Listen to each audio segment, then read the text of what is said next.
Hi guys, this is Bima. I'm an Airbnb host. So within last 16 days is the hardest weeks of my life for being an Airbnb. So after this, I'm gonna share to you about the situation between accident um, that I had within last 16 days. So stay tuned, guys.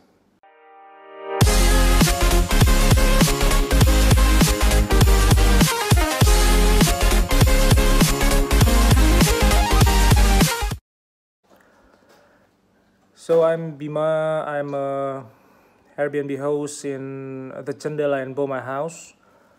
Um, as I said before, last 16 days is the hardest life of being Airbnb host because I got two friends, guests coming from Lyon. Um, they had an accident in Kretek Bantul. Um, the bone is broken, so there are a surgery situation in 2 December, I think. I found them on 1st December in the night, 7:30 p.m. And all of my guests is suffering. The worst thing is nobody can speak English, even the police officer, people in the hospital, especially local people around Kretek Bantul, they cannot speak English. So those two guests are really worried because they cannot tell anyone, especially their parents. They're really afraid to tell their parents about the accident because they will have 3 months holiday around Asia. They already have been to go to Thailand, to go to Philippines, Bali for sure, but in in the first plan, they're gonna spend around 4 to 5 days in Yogyakarta. But they ran a scooter and the shit happened. So they had an accident, really bad accident in Kretek Bantul. So I think they already drive on the left side, but someone hit them from the left side. So the scooter is really broken on the left area. My male guests have all injury on the left side body, little bit hard on the feet, and the lady got a broken leg on left tight leg. So this situation happened on 1st December, and then the surgery will be on the next day, on Friday, 2nd December.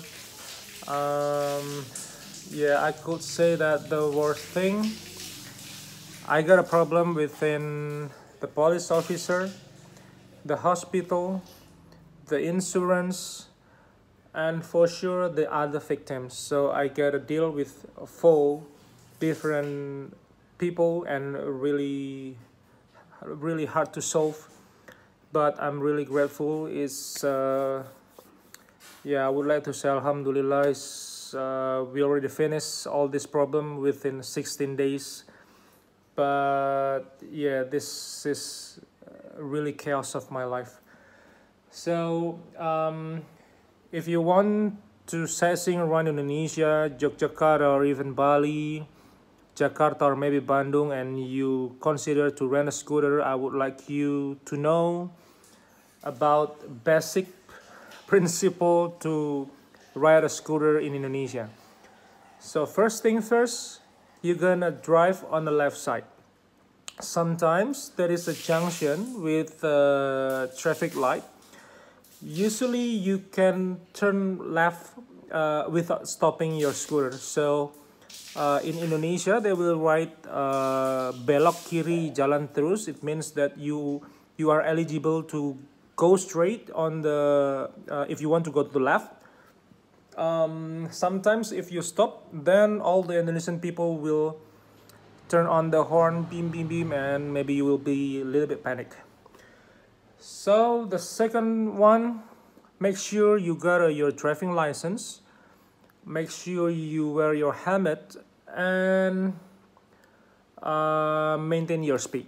It's really important because if you if this not gonna be your first time to go to Indonesia, then you already know that all the scooter rider in Indonesia is the king of the road. So they might be move from the right to the left, left to the right, and then faster in all area in Indonesia, especially around, including in school area. That's ridiculous, but welcome to Indonesia. You're gonna find this in all the city in Indonesia, I think, especially in my city Yogyakarta, because my guest has an accident in Yogyakarta. So please be careful. The last, I think that's gonna be the very important things. Don't get messed with the Indonesian police officer. It's a little bit challenging to against with them. I'm pretty sure that you don't want to get messed with any police officer in this world. The situation that I had a few weeks ago is the police officer hold my friend's gas passport. As you know, I think the only office that can hold your passport is only the embassy, or even the police officer can hold your passport if you are a drug dealer or even you are terrorist. Then the police officer, no matter where you go in Indonesia, eligible to hold your passport. But if they hold your passport with no action about drug dealers or even terrorism, then the police officer are not allowed to hold your passport, because the passport is like a pride of the citizenship of your country. So if you found our Indonesian police officer hold your passport, then ask them, this is not their rights. This is the embassy's right. So don't get messed with the police officer. Just follow the rules. Just the second rules. Make sure you wear your helmet. You bring your driving license. That's gonna be very easy, and you are eligible to drive all around Indonesia. And the last, once again, please be careful if you drive a scooter in Indonesia. I went to Bali for sure. I went to Jakarta. I live in Yogyakarta right now.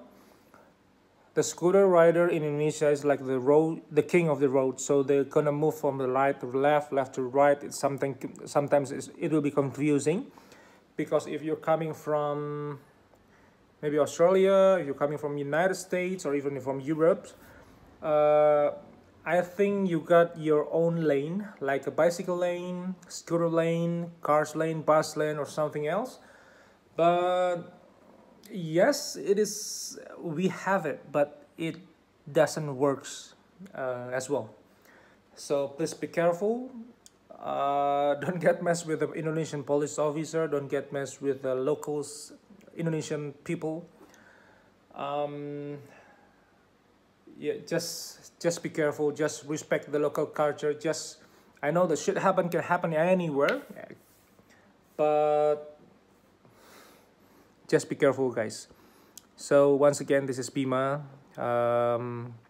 Thank you for visiting Indonesia. Thank you for visiting Yogyakarta. Really support us after this pandemic. Thank you very much, and see you.